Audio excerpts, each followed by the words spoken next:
Bonjour, connaissez-vous les 3 générations du yoga? Plus qu'une simple pratique, le yoga a évolué du Vedas jusqu'à la science moderne. Je vous raconte tout. La première génération du yoga, le yoga et le Vedas. La deuxième génération du yoga, le yoga et le tantra. Troisième génération du yoga, le yoga et la science moderne. La première génération du yoga, le yoga et le Vedas. C'est dans le Vedas qu'on trouve pour la première fois le mot yoga. Les Vedas sont des textes anciens de langue. Ils sont datés d'environ de 1500 à 500 avant notre ère. Et c'est là qu'on trouve le mot yoga pour la première fois. Ce sont des textes qui parlent presque exclusivement de rituels védiques. Le mot yoga ici dans le Vedas, il désigne pas la pratique comme on la connaît aujourd'hui avec le posture et avec la méditation, avec la respiration. Le mot yoga ici, c'est bien lié à sa racine du sanskrit yuj, unir, atteler, joindre. Il peut désigner aussi par exemple un attelage d'un chevaux. On peut dire aussi un déplacement dans un rituel de divinité. Il commence à lier au mouvement de déplacer une chose d'un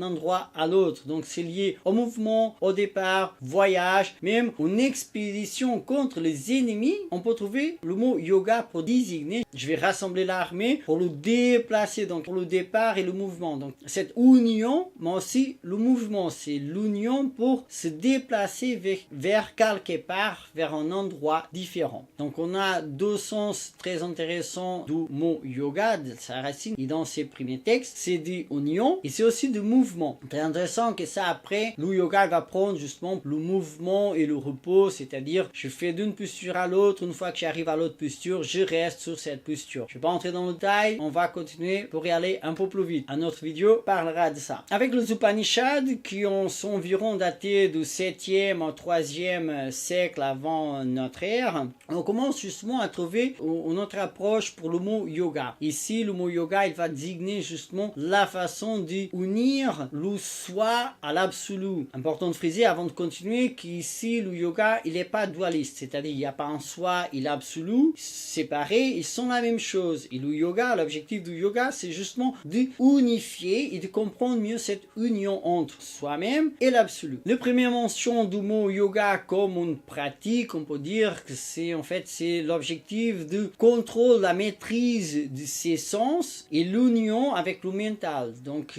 encore une fois, le sens et le mental sont la même chose, mais c'est une façon de le lier, de le contrôler, on peut dire. C'est très intéressant. Petite parenthèse ici, avec l'évolution et aujourd'hui avec la neuroscience, on sait que le système nerveux des animaux, son objectif c'est justement de recueillir des informations de l'extérieur avec du sens et de donner la meilleure réponse possible pour la survie. Je ferme ici cette petite parenthèse. Dans la Katha Upanishad, on trouve le yoga, le mot yoga pour la première fois, cette pratique de contrôle du sens et du mental. On le voit comme une métaphore, comme un char dans laquelle l'intelligence, elle est le cocher qui conduit le char. Les chevaux, ils sont le sens. Et le yoga, c'est le yoga qui va donner justement la maîtrise de contrôle de ces véhicules. Donc, il garde le char comme le chevaux, que c'est quelque chose que c'est incontrôlable. On peut dire que ça part dans tous les sens. L'intelligence, que c'est comme le cocher qui garde les rênes, qui contrôle, qui essaie de contrôler ses sens. Comme vous voyez, c'est bien poétique. Après, dans la Svetasvatara, on trouve aussi le yoga comme une maîtrise de techniques, une pratique, avec les mentions de posture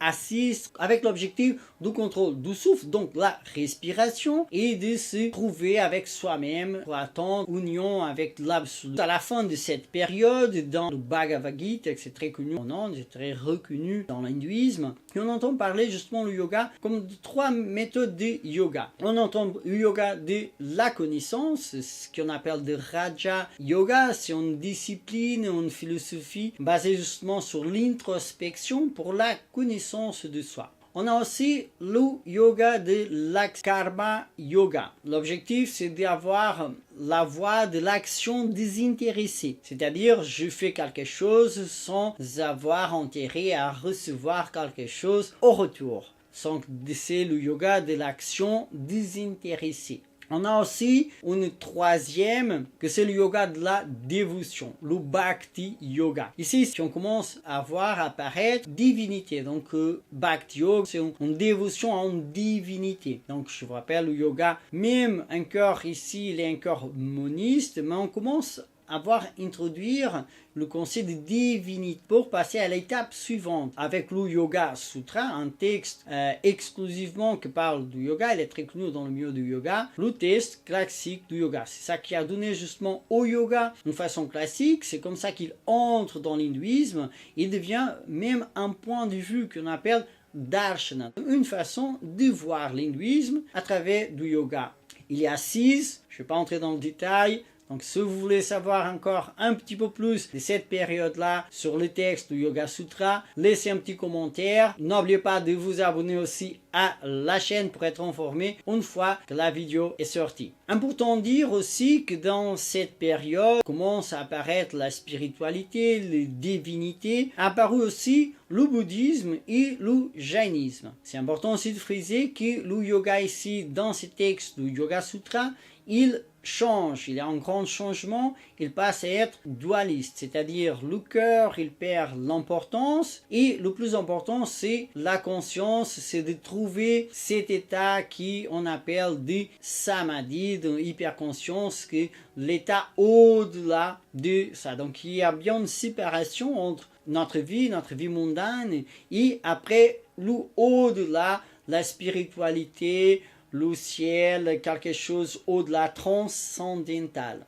Petit récapitulatif pour la première génération du yoga. Le mot yoga, il apparaît pour la première fois dans le Vedas, le texte ancien de l'Inde. Le mot yoga ici, il n'a pas le sens de pratique comme on le connaît aujourd'hui. Après, dans les Upanishads du yoga, il trouve pour la première fois son sens de pratique. Ici, la pratique, c'est l'objectif de contrôle du sens et la maîtrise de la conscience, de le mental, pour créer cette union avec l'absolu. Je vous rappelle que l'absolu et le soi sont la même chose. L'important ici de friser, c'est que le corps, il n'y a pas une importance, donc l'objectif c'est toujours le mental le plus important. Avec le Yoga Sutra, on parle d'une philosophie non dualiste, une philosophie dualiste. Il y a le soi et l'absolu, le Dieu, au-delà du monde. Si vous êtes intéressé à savoir encore un petit peu plus sur cette histoire du yoga, laissez-moi un petit commentaire. La prochaine vidéo que je vais faire, la deuxième génération du yoga, le yoga et le tantra. Si vous n'avez pas encore abonné à la chaîne, faites-le maintenant. Ça va m'aider justement aussi à maintenir la chaîne. Et je vous dis à bientôt.